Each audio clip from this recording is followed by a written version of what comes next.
Joining us now are Congressman Hamadeh from Arizona and former Special Presidential Envoy for Hostage Affairs, Roger Carstens. Thank you so much for being here, both of you. It's great to have you. Congressman, let's start with you. In the statement from Dennis Coyle's family, they named you as one of the champions of the Hill, thanked you for helping to get his release. How did you first hear about Dennis's being held captive by the Taliban, and what was the process like of you getting involved to get him home? Sure. So his family, his mother and beautiful sisters, they came to my office in Washington, D.C. Back last year, and they advocated for Dennis to come back home. And this was done secretly. At the time, nobody really knew Dennis was captured by the Taliban. And they're the true champions. They went every single day to congressional offices, to my office and other members of Congress, telling the story about Dennis. And, for America first means leaving no Americans behind. And, it was really important for me to be able to champion Dennis because, imagine being held by the Taliban in Afghanistan with no communication for 14 months. And yet here his family members were, day in, day out coming to Capitol Hill, knocking on doors. So it was really beautiful to see this conclusion. But we have to credit so much to President Trump and his amazing team to keep putting the pressure on them. Yes, absolutely. Roger, speaking of that, we're going to learn more about how Dennis was released and secured, of course, in coming days. But when you were appointed by President Trump in his first term as a special envoy for hostage affairs, what sort of work goes into getting Americans released from hostile countries across the globe? Obviously, every situation is different. As the congressman just said, a lot of this is done in private because it's very sensitive. Just tell us kind of the details of the Trump approach to getting Americans home. Yeah, I think the Trump approach is actually, I would say, truncated. There's a lot less, I would say, deliberation, which is not a bad thing because time is of the essence in these things. I would say that regardless, it's always a team sport. And I think President Trump showed that today when he was able to secure this release. Whether I was working for President Trump or the person who took my job, Adam Bowler, doing an amazing job, they bring to bear everyone from President Trump, National Security Advisor Rubio, Sebastian Gorka, who handles the CT account up at the White House, my replacement, Adam Bowler, and so many others. But as the congressman said, also the family members play a dramatic role in getting this done, as do our partners and allies. In this case, the United Arab Emirates and also Qatar playing a role to bring them back.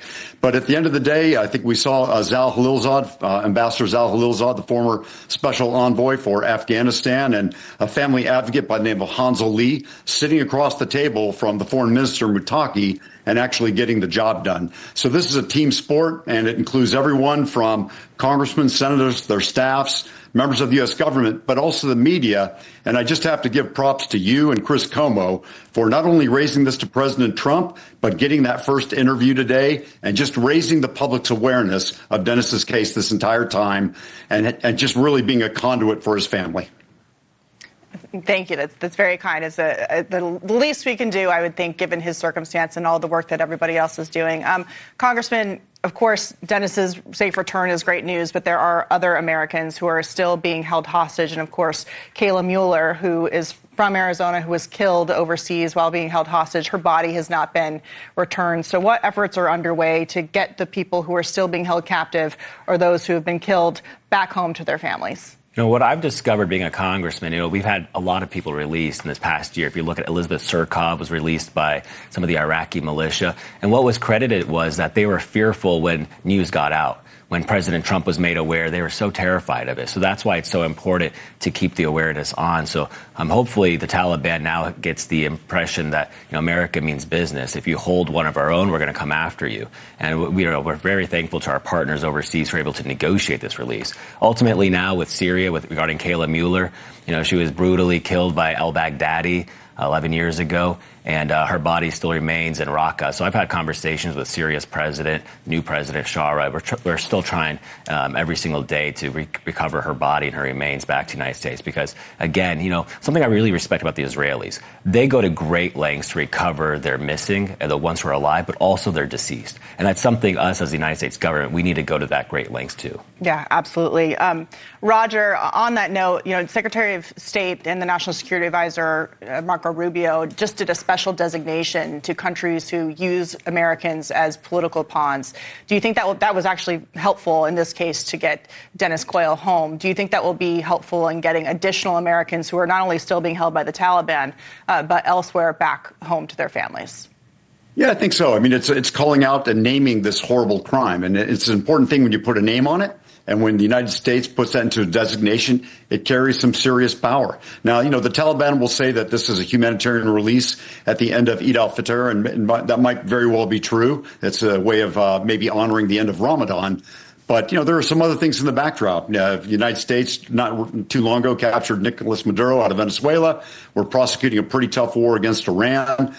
There's a fight right now between Pakistan and Afghanistan, and the United States is, to my knowledge, taking Pakistan's side, acknowledging their ability and their right to defend themselves. So I think the Taliban probably made a very prudent decision to let Dennis Coyle go. But I think what they really should do now is release the other Americans. We have Mahmoud Habibi, who's been missing since August of 2022. We have Paul Overby, missing since 2014, and Polynesius Jackson, who's still held in Taliban custody. So it's my hope that these tough measures, as my good friend the Congressman pointed out, will get the Taliban to relax their hands and release these Americans back to their homeland. Yeah, and prevent future Americans from being held hostage Absolutely. as well. Congressman Abe Hamadeh and Roger Carstens, thank you both for being here, your insight. We appreciate that.